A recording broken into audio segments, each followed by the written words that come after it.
현 소유자의 가압류의 근저당의 처분금지는 이 근저당권의 우선변제권 박탈시켜 두세 동순위 안부배당했는데 이 사람이 후순위로부터 흡수할 수 있는 우선변제권까지 박탈시키지 못하는 두 사람 사이만 무효다. 이걸 잘 이해해야 돼요. 근데 전 소유자의 가압류는 이제 어떻게 되냐면은 이 토지별도도 마찬가지. 전 소유자의 가압류. 전 소유자의 가압류를 우리가 한번 다시 보면 우리가 배울 때 전 소유자 이 가압류와 전 소유자의 이 저당권부 채권 이거에 대해서 우리가 보죠. 얘가 전 소유자야.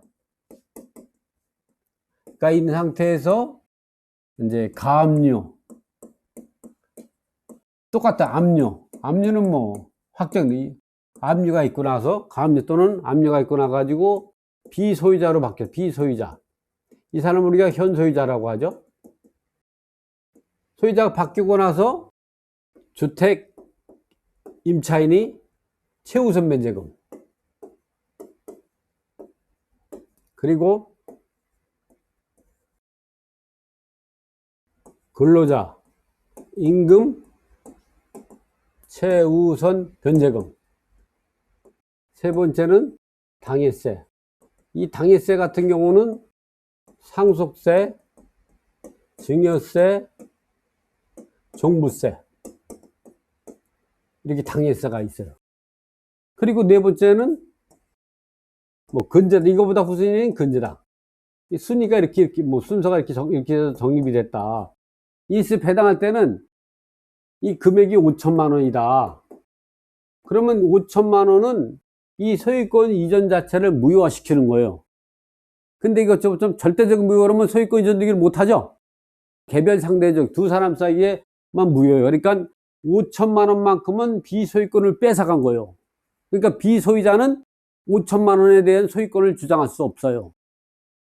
그게 가압류. 그러니까 이게 현 소유자의 가압류는 가압류 이후에 근저당이 설정이 됐다 그러면 후순위 근저당의 우선 변제권만 박탈시켜서 두 사람이 동순위로 안분배당 받잖아요. 전 소유자의 근저당은 소유권을 자체가 그 가압류 채권 금액만큼 무효화 시키게 되는 거죠. 그러니까 무효인 사람하고 계약한 사람들은 다 무효가 돼버리는 거예요. 근데 절대적 무효가 아니라 5천만 원만큼만. 예를 들어서 배당금이 뭐 2억이다. 그러면 이게 1순위로 배당받고 요 사람들이 동순위로 2순위로 배당받고 이 사람이 3순위 이게 4순위 이렇게 배당이 되는 거예요. 이건 왜 그러냐면 가압류, 압류, 처분금지가 이 채권을 상대로 하는 게 소유권을 무효화시키는데 절대적 무효가 아니라 요 5천만 원만큼 무효. 이게 1억이다. 그럼 1억만큼만 무효. 1억만큼만.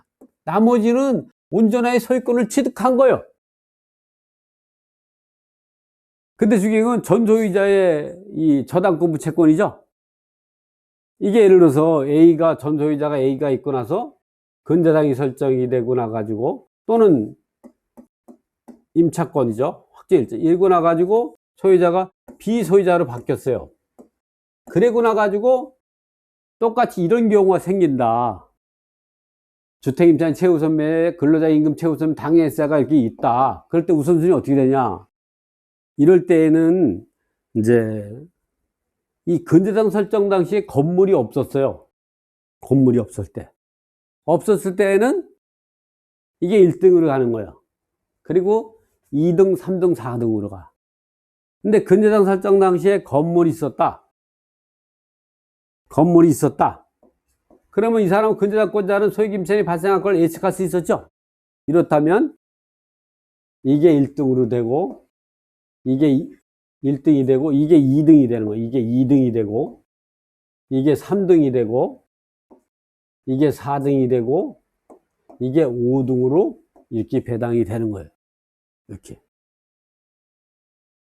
근데 여기서 우리가 생각해야 될 게 왜냐면 상속세, 증여세에 대해서는 이렇게 돼요. 이번에 국세기본법 35조 1항하고 그 지방세 징수법 71조의 법이 바뀌었죠. 그래서 이게 2025년 1월부터 시행되는 거 어떠냐? 이 종합부동산세는 그러하지 않아요. 종합부동산세는 전 소유자의 근저당이든 현 소유자의 근저당이든 항상 우선하도록 이 법이 바뀌었어요.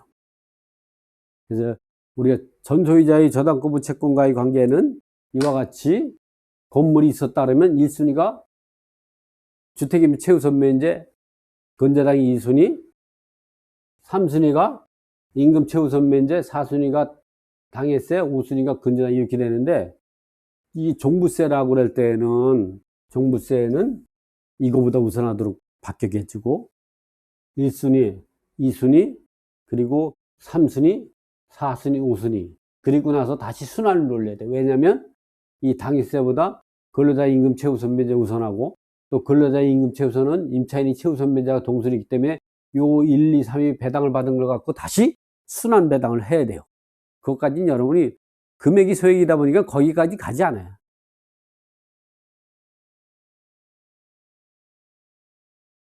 전소유자의 가압류나 압류는 이해하잖아요. 전소유자의 근저당에 대해서는 이제 그 현소유자의 당해세, 상속세, 증여세는 당연히 우선해요. 이 전소유자 근저당이. 그렇지만 종합부동산세 같은 경우는 법에 명시돼 버렸어요. 전소유자, 현소유자를 가리지 않고 우선한다고 돼 있어요.